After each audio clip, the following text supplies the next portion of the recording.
ఈరోజు Friday. So, midnight Vadapalli start అయిపోయాం. On the way వచ్చేసరికి ఒక స్టాప్ దగ్గర ఆగాం. ఆగిన తర్వాత అక్కడ నేను ఒక లెమన్ టీ తాగాను. మళ్ళీ స్టార్ట్ అయిపోయాం వాడపల్లికి. సో, అక్కడ ఆన్ ద టైమ్ రీచ్ అయిపోయాం. ఫస్ట్ వచ్చేసరికి ఈరోజు 6వ వీక్ అండ్ 7 ప్రదర్శనలు చేసాం. జనాలు కూడా విపరీతంగా ఉన్నారు యాజ్ యూజువల్‌గా. అండ్ దర్శనం కూడా బా జరిగింది. అండ్ బయటికి రాగానే డెకరేషన్ పార్ట్ వచ్చేసరికి కంప్లీట్‌గా పువ్వులతో చేశారు. బ్రహ్మోత్సవాలు జరుగుతున్నాయన్నమాట ఇప్పుడు.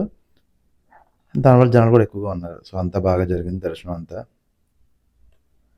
అండ్ అక్కడి నుంచి బయలుదేరి బ్యాక్ అయిపోయాం. ఆన్ ద వే మళ్ళీ ఒక లెమన్ టీ తాగి జాజులో ఆగామన్నమాట అక్కడ. సో, అక్కడ వచ్చేసరికి ఫస్ట్ ఇడ్లీ తీసుకున్నాను. దాంతో పెసరట్టు ఉప్మా. బిల్ వచ్చేసరికి చాలా హెవీగా అయింది కానీ టేస్ట్ అంత హెవీగా ఏం లేదు. అండ్ క్వాంటిటీ పెద్ద క్వాలిటీ ఏం లేదు. బట్ బిల్ అయితే అయ్యే ప్రైస్‌లోనే ఉంది. అది అయిన తర్వాత ఇంటికి వచ్చేసాను. రాగానే స్లీప్ వేసాను. ఈవినింగ్ వచ్చేసరికి కవర్ పచ్చడి, దాంతోపాటు బంగాళదుంప ఫ్రై. అది అయిన తర్వాత ఏమో పప్పు టమాటే. సో, ఇవన్నీ కలుపుకొని తినేసాను. దాని తర్వాత ఇంట్లో స్నాక్స్ ఉంటాయని చూసాను. చూస్తే ఇవి కోకోనట్ కోటింగ్ ఉంది. ఇది తినిన తర్వాత బ్లాక్ టీ తాగాను.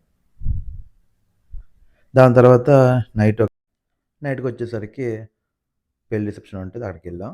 ఫస్ట్ వచ్చేసరికి చాట్లు తిన్నాను. అక్కడ స్నాక్ ఐటెమ్స్ చాలా అంటే చాలా బాగుంది. దాని తర్వాత మెయిన్ కోర్స్ తిని ఈరోజు ఎండ్ చేశాను. బాయ్.